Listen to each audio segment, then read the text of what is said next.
1장의 세 번째 주제, 명상과 수행을 요약하겠습니다. 명상과 수행은 치료적 효과가 있으며 정신적 건강을 유지하고 향상시키기 위한 방법입니다. 명상의 본질은 현재에 집중하는 것이며 마음의 속성은 한순간에 하나의 대상에만 머무르기 때문에 명상을 통해 마음이 과거나 미래에 흔들리지 않고 현재에 머물게 하는 힘을 기를 수 있습니다.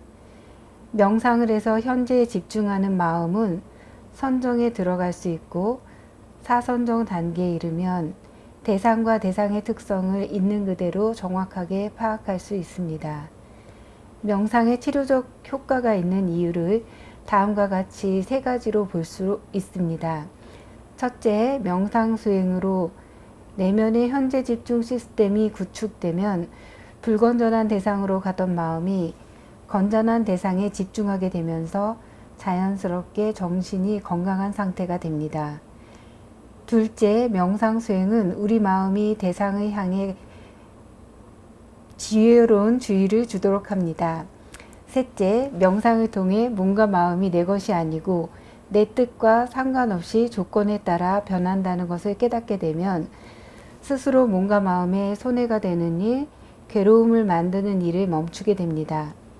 명상은 경험적 자아와 관찰적 자아를 구분하여 관찰적 자아가 자신을 잘 통제하고 바라보게 하는 능력을 길러줍니다. 이는 특히 초기 치료 단계에서 중요한 역할을 하며 명상이 습관이 되면 일상생활에서도 긍정적인 변화를 가져오게 됩니다. 따라서 명상과 수행은 정신적 문제를 해결하고 정신 건강을 유지하기 위한 중요한 도구로서 불교 정신 치료의 핵심 방법 중 하나입니다. 네.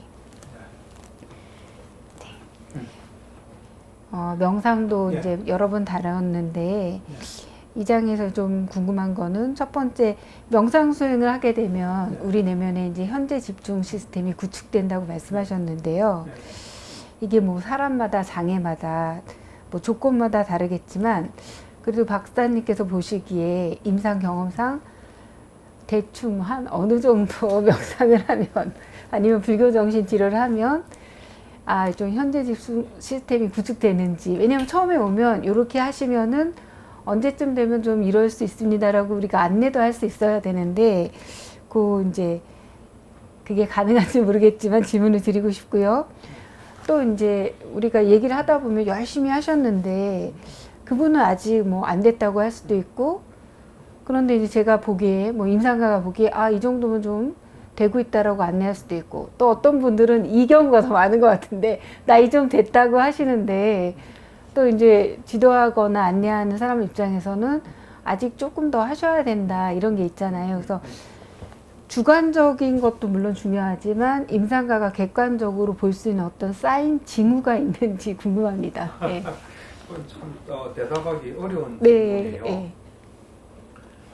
기본적으로 이제 불교 정신치료는 어떤 사람의 문제를 해결하는 거기 때문에, 물론 그 이제 문제 해결에 현재 집중은 굉장히 중요한 역할을 하긴 해요. 네. 하긴 하지만 그거를 중심으로 현재 집중을 시스템을 구축하는 것만이 목적은 아니에요. 그러니까 이제 아까 질문하신 대로 뭐 얼마나 걸리면 좀 시스템이 구축되나, 이거는 조금 그게 포커스가 아니에요. 네. 근데 이제 명상에서는 그게 포커스예요. 특히 이제 사티 수행, 마음 챙김 명상에서는 나도 이제 미얀마 가서 이제 뭐 수행을 했지만 거기서는 인터뷰라는 게 있어요. 매일 자기가 한 걸 보고하는데 딱 양식이 이래요.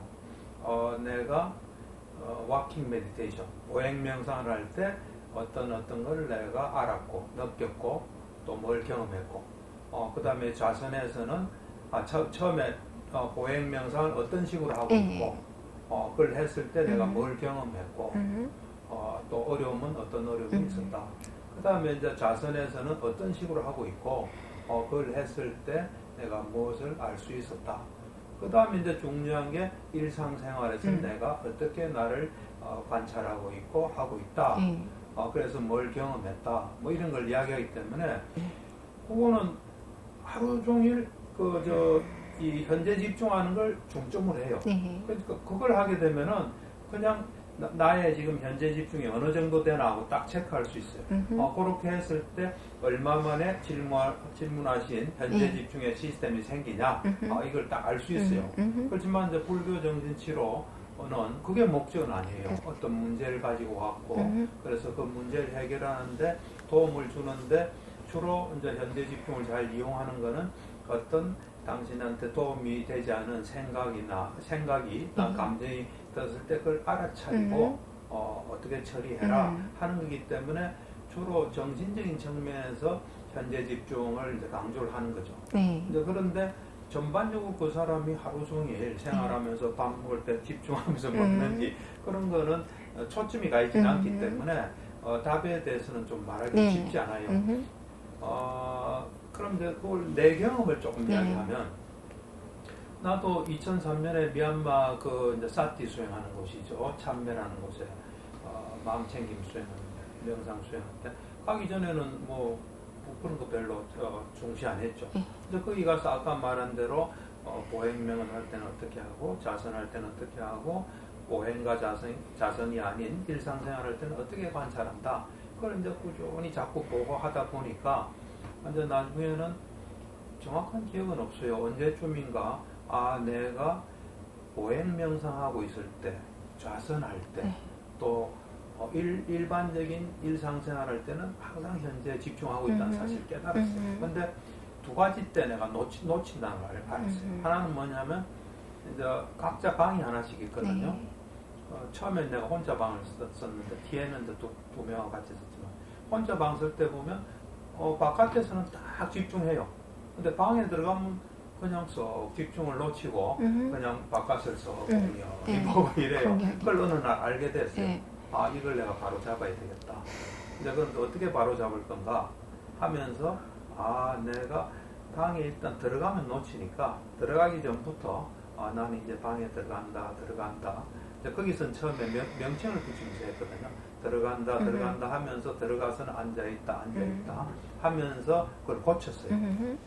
이제 그 다음에 또 이래 하다 보니까 말할 때는 놓친다는 걸 내가 알게 됐어요. 그래서 말하기 전에 내가 말을 하려고 한다. 또는 말하고 있을 때 뭐 근육도 움직이고 거기에 이제 집중하면서 그걸 바로 잡았어요. 그래 이제 내 나름대로 그 센터에서 한 달 있었는데 이제는 내가 놓치는 게 없다.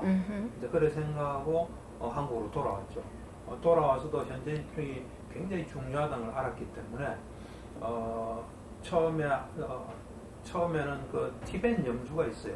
양쪽으로 10개씩 있는 게 있어요. 그래서 이제 하나, 둘, 이래 10개 다 함유하면 이제 한 개, 10개가 100개까지 있어요. 그걸 이제 침대 맡에 딱 두고 아침에 딱 일어나면은 현재 집중하는 거예요. 하는데 그러니까 움직이는 동안은 다 해요. 하는데 처음에는 어떤 생각이 들 때 그걸 놓치고 좀 생각하는 경우가 있어요. 자기도 모르게. 그럼 그건 놓친 거 아니에요. 그러면 그걸 딱 알아차리고 하나 딱 올려요. 그리고 다시 또 현재 집중해요. 그러다가 이제 하나도 안 올라가더라고. 그러니까 이제 정신적인 거든 신체적인 건 다 한 거예요. 근데 내 경험으로 보면은 완전히 안 놓친 게 그런 수행 시작하고 한 2달 정도 된 것 같아요. 2달. 2달. 열심히 한 거죠. 이것만이 살 수 있다 생각하고. 이제 그렇지만은 또 환자는 뭐 이래 그렇지 못할 수 있죠. 그렇지만 그리고 이제 기본적으로 불교 정신 치료라는 게 뭐 수행 지도는 아니니까 이제 뭐 그런 정도로 사람마다 좀 차이 있을 거예요. 있는데 이제 그럼 우리가 객관적으로 그걸 어떻게 알 수 있나? 근데 그거는 그 사람을 좀 관찰을 많이 해야 될 거예요. 처음에 이제 왔을 때 예를 들면 뭐 문 들어올 때도 탁 들어오고 앉을 때도 탁 앉았는데 유심히 보니까 들어올 때도 좀 이래 알면서 들어올 수도 있잖아요. 앉을 때도 일어날 때도. 그러면 객관적으로도 저분이 좀 챙기고 있구나 뭐 이런 거를 좀 알 수 있겠죠. 그렇지만 이제 중요한 거는 그 사람이 이제 내가 이런 생각이 날 때 그걸 알아차리고 내가 놓고 돌아온다. 좀 설명이 필요할 그 정도 대답을 할 수밖에 없을 것 같아요. 근데 이제 이런 경우가 있어요. 모든 환자한테 다 그래 숙제를 내주지 않지만 이제 좀 숙제를 요구하는 사람이 있어요. 그러면 이제 이런 이야기를 해요. 아침에 눈 떠서부터 하루 종일 자기를 챙기다가 놓치면은 정오 표시 있잖아요. 네. 이걸 해온나. 그러면 그런 경우는 현재 집중을 좀 많이 하게 되는. 그렇지만 이제 또 놓친 게 좀 많이 있어요. 또 어떤 사람은 별로 많이 안 놓치고. 그럼 하여튼 어쨌든 내가 볼 때는 이제 그런 노력을 통해서 이게 현재 집중 중요하고 네. 평소에는 안 할지 몰라도 자기한테 좀 안 좋은 현상이 나타나면 하게 되지 않을까. 사람마다 다른데. 네, 맞아요. 근데 이제 이게 뭐지 명상을 주도하는 게 네. 정신치료가 아니니까 네, 그렇죠. 그거를 이제 집중은 안 하지만 네, 그렇죠. 말씀하신 걸 들었을 때는 네. 내가 무엇을 하고 있나를 지금 박사님 경험을 네. 들었을 때는 네. 좀 비교가 되면서 예. 어떻게 현재 집중할 것인가 이제 그런 방법은 생기는 것 같아요. 예, 예, 예. 그리고 이제 들으면서 이제 또 궁금한 게 생겼는데 네. 뭐냐면 제가 보면은 이게 어쨌든 명상을 하는 게 치료는 아니지만 이런 방법으로 도움이 된다는 거 알게 되었을 때 괴로울 때는 참 열심히 하시는 것 같거든요. 그렇죠. 제 생각에 그렇죠. 다들 열심히 하고 네. 안 된다 하는데 어떻게 해서 이제 조금 요령이 생긴다 그럴까? 그래서 괴로운 생각이 났을 때 멈추는 거, 그 다음에 자꾸 현재로 돌아오는 거 하다가 이제 마음이 좀 좋아지면 그 다음엔 좀 안 하고 싶어 하시는 것 같은데 그때 그러니까 네. 그때 네. 뭐 또 필요 없는 것처럼 말씀하시는데 이제 봤을 때는 그러면 다시 금방 돌아올 텐데 이런 게 있는데 그때 좀 어떻게 안내하면 좋을까요? 그렇죠. 나는 이제 이래 이야기하죠. 이제 당신이 이제 힘드니까 네. 이런 걸 하면 네. 힘든 게 없어진다. 네. 그렇지만은 힘든 게 없어질 때 좀 편하게 할 수 있거든요. 네. 편하게 할 때 하게 되면 당신이 상상하지 못한 사람이 된다. 당신 속에 엄청난 일이 벌어진다. 내가 해보니까 그렇더라. 당신을 괴롭히는 어떤 것도 있을 수 없게 된다. 뭐 그런 식으로 좀 그렇게. 네, 알겠습니다. 네. 한번 그렇게 해보죠. 네, 네. 두 번째 질문인데요. 네. 대상은 원래 이제 중립적인 것이고 사실 우리가 어떤 주의를 보내느냐, 지혜로운 주의냐, 어리석은 주의냐에 따라서 이제 괴로움이 일어나고 또 괴로운 어떤 상황이 되잖아요. 네. 그래서 그렇게 이제 현재 집중을 통해서 지혜로운 주의를 가지려고 하는 그런 노력이 필요한데 그런데 그게 또 적용이 될 때 좀 어려운 순간들이 많이 있는 것 같아요. 특히 이제 부모들이 자식이 엄청 힘들잖아요. 자식을 보는 게 자식한테 지혜로운 주의를 가지기가 되게 어려운 것 같아요. 예, 예. 근데 이제 그래도 좀 수행을 하신 분들이라고 해도 만약에 이제 자녀가 진짜 엄친아라고 그래서 이제 진짜 나한테 훌륭한 아들이 있는데 이 아들이 이제 막 결혼하려고 그럴 때 부모들이 지혜로운 주의를 갖기가 어려운 것 같거든요. 그래서 막 간섭을 하다가 아이고 이러면 안 되지. 그러면서 또 물러났다가 이거 너무 무관심 아니야? 이러다 큰일 나면 어떻게 하다가 또 갔다가 그래서 이 지혜로운 주의를 아들을 보면서 갖기가 어려운 경우가 만약에 있다면 그런 예를 중심으로 해서 좀 어떻게 하면 우리가 부모로서 지혜로운 주의를 가질 수 있을지 안내를 해 주십시오. 그러니까 예. 이제 지혜로운 주의라는 게 네. 무지가 없는 거예요. 무지라는 거는 이제 모르는 거잖아요. 네. 모르면서 모른다는 걸 네. 모르는. 그래서 이제 정확하게 보면은 예. 정확하게 보면서 모른다는 또 지혜를 가지고. 그러니까 정확하게 보면은 지혜로운 주의가 되죠.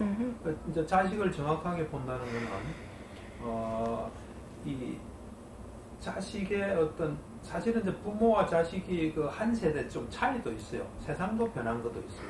그러니까 부모가 살던 시대의 가치관이나 또 뭐 이래 여러 가지 생각하는 거하고 자식이 사는 세상의 가치관이나 또 생각하는 게 많이 다를 수도 있어요. 그렇죠. 예. 또 다르고 이 자식이 접하는 사람들도 또 다를 수 있어요. 그건 차이가 있을 수 네. 있잖아요. 그러니까 이제 자식을 정확하게 본다는 건 자식의 마음에서 또 자식이 살아가는 세상에서 어떤 게 벌어지고 있나 하는 거를 이제 정확하게 이제 보는 거죠. 예를 들어서 자식은 이제 엄친하다 이러면 네. 이제 공부도 잘하고 네. 뭐 지식도 네. 잘 되고 네. 잘하겠지만 또 그 사람은 어떤 사람을 또 좋아할 수도 있잖아요. 예. 또 어떤 사람과 같이 또 이제 결혼하고 예. 싶은 하고자 하는 마음도 있고 이제 그런 자식의 마음 속에 있는 걸 좀 정확하게 알고 이제 그런 자식에게 진정으로 좀 도움이 되는 길을 찾겠다. 왜냐하면 물론 이제 그 어떤 세대 간의 차이도 있지만 부모가 또 오래 살면서 지혜도 있잖아요. 네. 그래서 이제 도움을 줄 수 있잖아요. 네. 그러니까 이제 사실은 자식에 대해서 지혜로운 이제 마음이 되려면 부모가 우리 며느리는 이래야 돼 하는 그런 게 없어져야 될 거예요. 반대로. 그렇죠. 그러니까 결혼 사람하고 내 아들이 결혼했으면 좋겠다. 그런 건 하나도 없어야 될 거예요. 자기 어떤 네. 그 원하는 바나 오래됐으면 좋겠다는 없고 그냥 자식에게서 일어난 일을 잘 보고 또 자식은 자식의 인생이잖아요. 네. 그리고 자식이 또 뭔가 겪어야 될 일은 겪어야 되잖아요. 네. 그러니까 우리는 이제 부모가 나는 자식을 위한다. 그래서 자식한테 손해보는 걸 안 하게 하는 것이 진정한 사랑이다. 그건 잘못된 사랑일 수 있어요. 자식은 자기가 하고 싶은 걸 하고 거기서 뭔가 또 배우고 그렇게 갈 수 있고 그게 어찌 보면 자유잖아요. 사람에서 가장 중요한 건 난 자유라고 봐요. 그래서 부모가 적어도 자식을 괴롭히는 일은 없어야 돼요. 그래서 이제 자식이 볼 때는 우리 부모님 참 지혜롭고 내가 이런 부모님이서 참 좋다. 내가 언제나 도움받을 수 있다. 그리고 뭐든지 의논할 수 있다. 뭐 그래 되면은 제일 좋을 것 같아요. 그래 되려면 부모 속에서 앞으로 우리 집에 들어오는 뭐 아들 같은 며느리는 이래야 된다. 뭐 딸 같은 사위는 이래야 된다. 이런 게 일단 없어지는 게 제일 좋을 것 같아요. 그러면서 이 아들이나 딸한테 일어나는 일을 잘 보고 또 아들이나 딸이 어떤 마음을 낼 때는 그럴 만한 이유가 있잖아요. 그걸 이제 존중하면서 거기서 뭐라도 좀 도움 될 수 있는 거 뭐 하는 그런 마음이 되면 지혜로운 주의가 아닐까. 그런데 이제 제가 좀 새롭게 들리는 게 주로 이제 아드님에 대해서 얘기하든지 부모로서 그분에 대해서 이제 우리가 대화는 많이 나눴지만 예를 들면 그 상대방에 대해서 어떤 기대가 없어야 된다는 건 생각을 별로 못 해봤거든요. 그거 좀 어떤 의미일까요? 기대가 없다는 게. 그러니까 이제 기대가 없다는 게 뭐냐면 기대 속에는 어찌 보면 이 사람이 살아온 인생 속에서 이런 게 참 중요하다. 또 이런 삶을 살고 싶다. 뭐 그런 게 있는 거 아니겠어요? 네, 그렇죠. 그런 것이 아들의 현실에 안 맞을 수가 있어요. 그게 또 고통을 줄 수 있어요. 그리고 또 세대도 차이가 있고 뭐 여러 가지가 있기 때문에 그런 이제 그 마음 속에서 이제 가지고 있는 털이 없어지는 거죠. 털이 없으면서 아들이 누구를 만날지 모르잖아요. 그렇죠. 그래요? 아들이 만나는 그 사람이 있다면 잘 들어보고 그 사람을 잘 이래 보면서 뭐 이래 원원하고 도움 주고.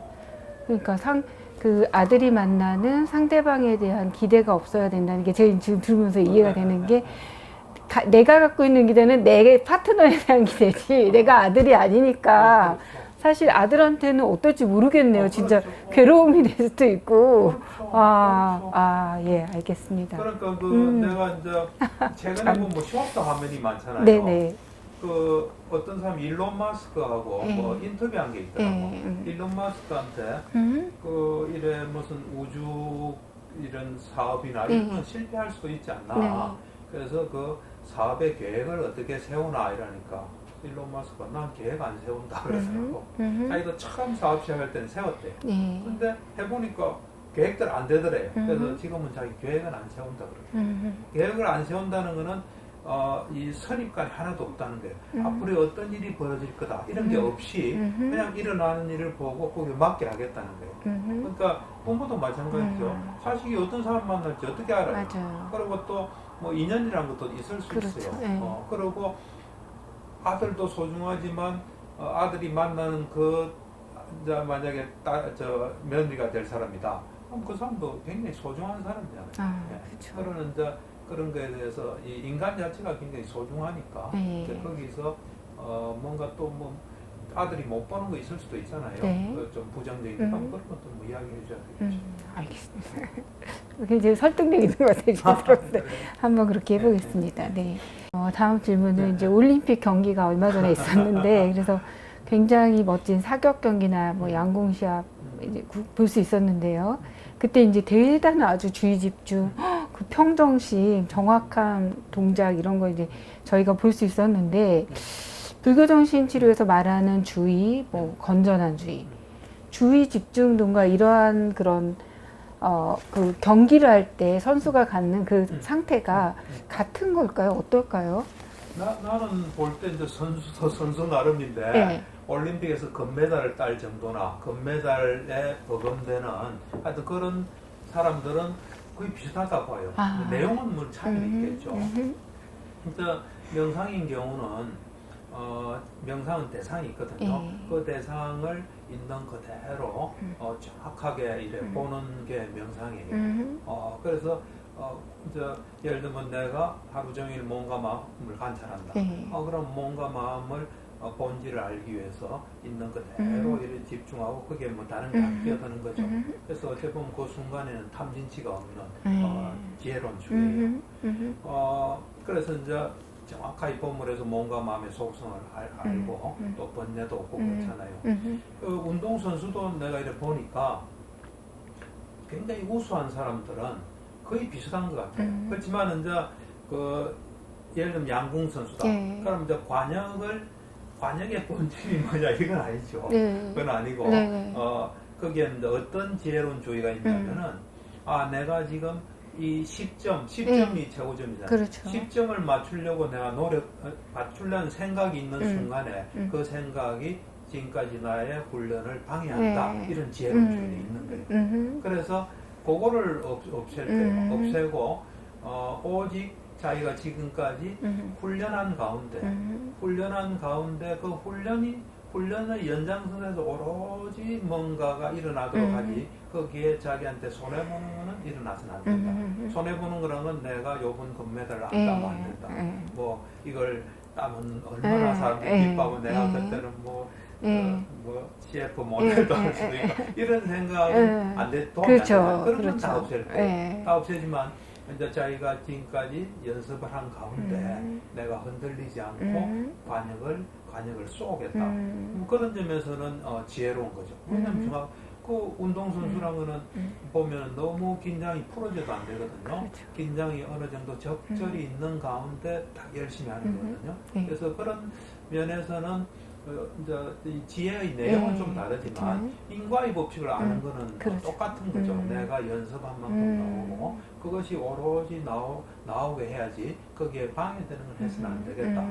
또 그리고 그 양궁 선수는 보니까 그 바람의 영향을 많이 받잖아요. 그래서 뭐 바람이 센 데서 훈련을 한다 그러다. 그런 이제 무수한 훈련을 통해서 내가 지금까지 한 것만 오로지 놓을 수 있으면 그게 최선이다. 그런 걸 일찍 터득한 것 같아요. 그 재밌는 게 보면 그 김연아가 못 보셨을 거예요. 김연아한테 연습할 때 어떤 생각을 하시냐? 웃으면서 생각은 무슨 생각을 해요? 그냥 하는 거지. 그러면서 이러더라고. 자기가 경기장에서 무슨 일인지 벌어질 수 있다.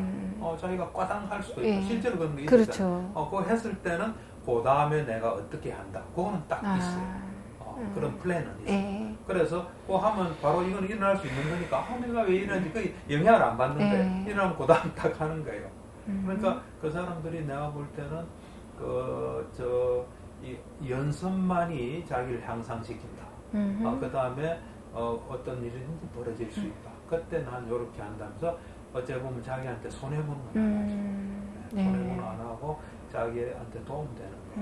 뭐 명상도 마찬가지예요. 그런 어떤 면에서는 공통적이고 어떤 면에서는 약간 차이도 있고. 그렇죠. 그래 볼 수 있어요. 그러니까 목적 자체는 어떤 물질과 정신의 궁극적인 속성을 본다는 아니지만 그 순간에는 정말 탐진치가 없어야지 정말 그대로 뭐가 일어날 수 있겠네요. 훈련한 만큼 일어나게 하고 그다 훈련하면서 자기가 어떤 마음을 가질 때 그게 안 좋은 결과가 온다는 걸 경험했을 거 아니에요. 그런 마음이 없애도록 계속 노력하는 어째 보면 마음 다스리는 건 딱 똑같아요. 그러니까요. 그 사람들이 굉장히 지혜로운 거예요. 네. 다음 질문은 정신 건강 분야에서 이제 제일 흔한 게 우울이나 이제 불안 증상들인데요, 그렇죠? 그리고 이게 굉장히 흔하지만 또 어떻게 보면 극단에 이르는 경우에도 마찬가지로 이제 우울이나 불안이 심해지면 어떤 극단적인 어떤 선택을 할 수도 있고 해로울 수 있잖아요, 그렇죠? 그래서 명상과 수행이 정신 건강에 도움이 될 때 정말 불안과 우울에 도움이 됐으면 좋겠는데요. 이 명상과 수행이 여기 불안이나 우울에 치료적인 효과를 낼 수 있도록 그럼 뭔가 최적의 방법 이런 게 있다면 좀 안내해 주시면 좋겠습니다. 그러니까 이제 내가 볼 때는 불안과 우울도 네. 마음에서 일어나는 현상이에요. 네. 마음에서 일어나고 명상도 잘 보면 몸을 수련하는 게 아니에요. 마음을 수련하는 거예요. 몸이 아니에요. 네. 마음이에요. 그런 면에서 볼 때 마음을 수련하는 그 원리가 불안과 우울도 마음에서 일어나기 네. 때문에 그게 적용이 될 수 있어요. 네. 그래서 이제 명상과 수행은 핵심이 보면 명상과 수행은 그 대상이 있거든요. 네. 명상의 대상이. 그 명상의 대상에 대해서 이 이제 작업을 하는 걸 잘 보면 예를 들면 우리가 호흡 수행이다. 그럼 앉아서 이제 뭐 눈을 감고 이 호흡을 관찰하잖아요. 네. 호흡을 이제 관찰할 때 우리 마음은 그 조건에 따라 생각이 날 수 있어요. 네. 그러면 마음은 한 번에 한 곳을 가기 때문에 생각으로 갔을 때는 수행을 못 해요. 그렇기 때문에 그걸 놓고 돌아오잖아요. 놓고 돌아오는 거예요. 네. 그러니까 이 명상의 그 명상과 수행의 가장 큰 특징은 나는 놓는 거라고 봐요. 마음이 자기 할 일을 하질 않고 자기한테 도움이 안 되는 대로 갔을 때 그걸 놓는 훈련이 명상이라고 봐요. 그 다음에 두 번째는 뭐냐면 이걸 놓고 돌아와서 명상 대상을 이래 볼 때 있는 그대로 보잖아요. 네. 거기에 뭐 자기 걸 붙이진 않잖아요. 호흡이 길면 긴 대로, 짧으면 짧은 대로, 미세한 대로, 또 어떤 뭐 리미터가 생기고 빛이 있으면 빛이 있는 그대로, 또 계속하다 보면 선정에 들면 드는 그대로. 하여튼 있는 그대로 아는 작업을 하는 게 있는 그대로 자기 거를 뭐 이래 붙이면 그걸 자기 걸 붙이는 순간에 그걸 또 알아차리고 놓고 돌아가야 되는 거예요. 그래서 이 명상이라는 건 어째 보면 있는 것을 자기 어떤 뭐 이런 욕망이나 또는 염려나 이런 거 없이 있는 그대로 보는 훈련이에요. 그러니까 이제 명상이나 수행은 이 놓는 훈련. 네. 마음이 불필요한 데 갔을 때 놓는 훈련. 그 다음에 있는 그대로 아는 훈련. 이거기 때문에 이게 충분히 되잖아요. 그러면 자기 걸 붙이지 않고 그냥 딱 아는 거예요. 불안이나 우울은 그에 반해서 이제 불안은 보통은 이제 이런 일이 벌어지면 어떻게 하나, 자기가 원하지 않는 게 벌어지면 어떻게 하나, 수험생 같으면 내가 공부를 많이 했는데 내가 모르는 데서 나오면 어떻게 하나, 또는 뭐 사반상 같으면 어떤 일이 벌어져서 내가 실패하면 어떻게 하나. 대부분 보면은 미래에 가 있는 거예요. 그럴 때 미래는 모르는 거잖아요. 모르고 사실 미래는 지금 내가 하는 것이 쌓여서 미래가 되는 거 아니에요. 그렇죠. 어째 보면. 그래서 그때 내려놓고 그 다음에 자기가 할 일을 꾸준히 정말로 도움이 되는, 정말 걱정이 없어질 수 있는 그런 거를 하는 것이 꾸준히 되면 불안 없이 살 수 있어요. 또 우울은 이래 보면 우울은 자기 삶에 좀 불만족한 경우가 많아요. 내가 왜 이래 살아야 되나, 나는 인생이 망쳤다, 도저히 희망이 없다, 뭐 이런 거 아니에요.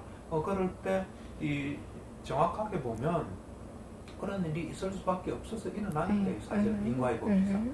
그걸 이제 명상을 통해서 이래 명상할 때 보면 아까 자기 걸 붙이지 않는다, 있는 그대로 본다는 거예요. 그렇듯이 자기 삶을 있는 그대로 보면 아무것도 잘못된 건 없는 거예요. 그리고 그것 속에서 또 할 수 있는 그런 마음이 되면 할 수 있는 일이 또 있어요. 분명히. 그래서 그런 거를 꾸준히 하면은 나는 우울은 없어진다 봐요. 그렇기 때문에 명상과 수행이 가진 속성이 불안과 우울을 치유할 수 있는 걸 가지고 있어요. 왜냐면 똑같이 마음에서 일어나니까.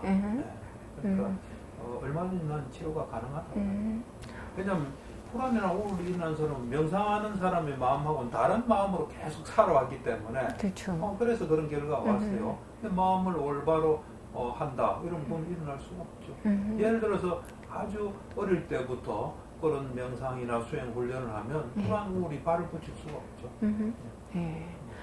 그러면 이제 그게 굉장히 치료적인데 사실 왜냐하면 우리가 대개는 어떤 일이 일어났을 때 그거에 대한 좀 후회로 우울이 생길 수가 있고 나에 대한 수치심으로 우울이 생기고 그 다음에 이제 앞으로도 그럴 거라는 불안 때문에 이제 괴로우니까 아, 그런 이제 치료적 기제가 있다는 게 이제 이해가 되는데, 그러면은 처음에 왔을 때 그런데 사실 우울한 분이나 또 불안한 분들이 밖에 때문에 내가 한 일 때문에 내가 힘들다고 생각하지 마음 때문에 힘듭니다를 좀 바로 받아들이기는 어려울 것 같은데, 그때 약간 모두 발언이랄까요? 그 사람한테 이렇게 쫙 안내할 때 뭐라고 하면 좋을까요? 예. 예. 내가 오랫동안 내 마음을 관찰해 보니까 예. 불안이나 우울은 결과다. 불안, 우울 앞에 뭐가 있다. 있는 건 뭐냐면 어떻게 보느냐가 있다. 보는 게 바뀌면 있기는 달라질 수 있다. 하여튼 뭐 사람이 맞게 해야 되겠죠. 아, 네. 이게 결과의 힘으로 앞에 그렇죠. 것을 좀 다르게 그렇죠. 보자. 네. 자, 이 장에 이제 유신견이라는 이야기가 나왔는데 어려운 이야기. 사실 굉장히 어려운 현상이죠. 그죠? 그래서 대개는 이제 몸이 내 거다, 마음이 내 거다. 그러니까 마음대로 할 수 있다라고 이렇게 이제 우리가 생각을 하는데 그게 아니라는 거잖아요. 그건 잘못 보고 있는 거다. 그래서 유신견이 이제 만병의 근원이고 우리 어리석음의 뿌리인데요. 그래서 그런 거를 이제 치료 장면에서 직접적으로 얘기는 안 하지만 여기 우리가 깔려있지 이렇게 안내를 해 간단 말이에요. 네, 맞아요.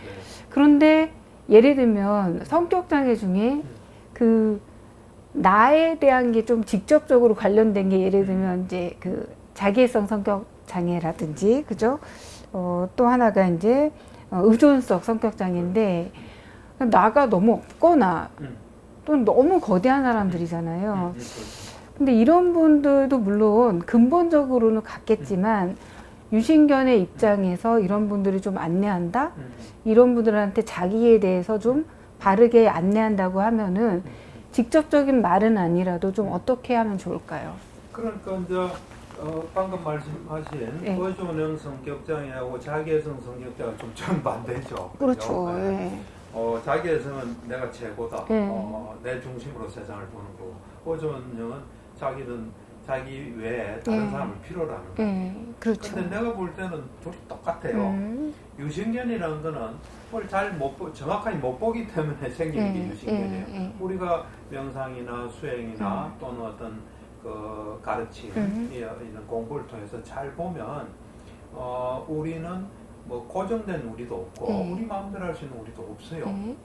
그런데 의존형 성격장애나 자기애성 성격장애를 잘 보면, 이 사람들은 의존형 성격장애인 경우는 나는 힘이 없어. 나는 남을 필요로 해. 하면서 자기에 대해서 나는 힘이 약해. 하는 딱 규정하는 거예요. 근데 그걸 잘 보면은 그 사람이 그러면서 나는 의욕이 없어.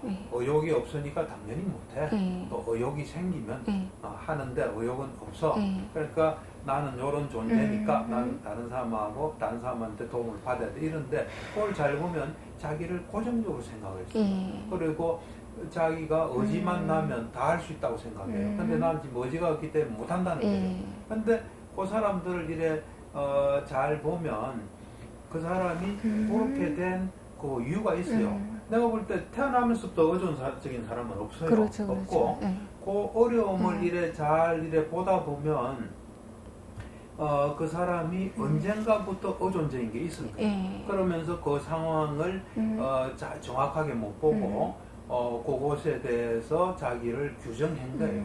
근데 거기서 이제 치료자는 의존성이든 자기애성이든 다 문제가 발생해요. 그 문제를 이제 해결하는 과정에서 자기애성 같으면은 나는 대단한 사람이야. 뭐 자기 중심 보는 거 아니에요. 그렇죠. 그것도 보면 잘 보면 언젠가부터 그래 된 거예요.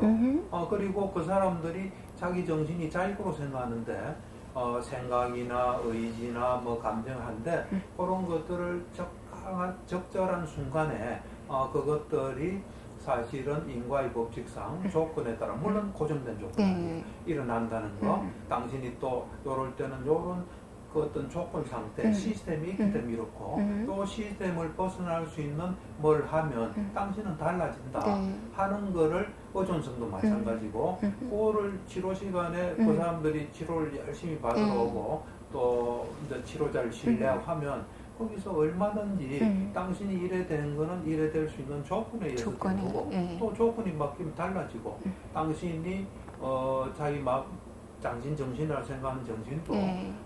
이래 보면은 지금까지 했던 조건에 영향을 받고 네. 그것도 그런 정신의 어떤 속성을 알아서 잘 요렇게 하면 또 다를 수 있다는 네. 걸 알면서 자연스럽게 유신견이 없어질 수도 있죠. 근데 그걸 구체적으로 네. 그 사람이 이해할 수 있도록 네. 다뤄야 되고 문제는 그 사람들은 괴롭잖아요. 네. 자기도 오전 안 하고 살고 싶잖아요. 네. 그 다음에 자기의 성은 자기는 최고인데 알아주지도 않잖아요.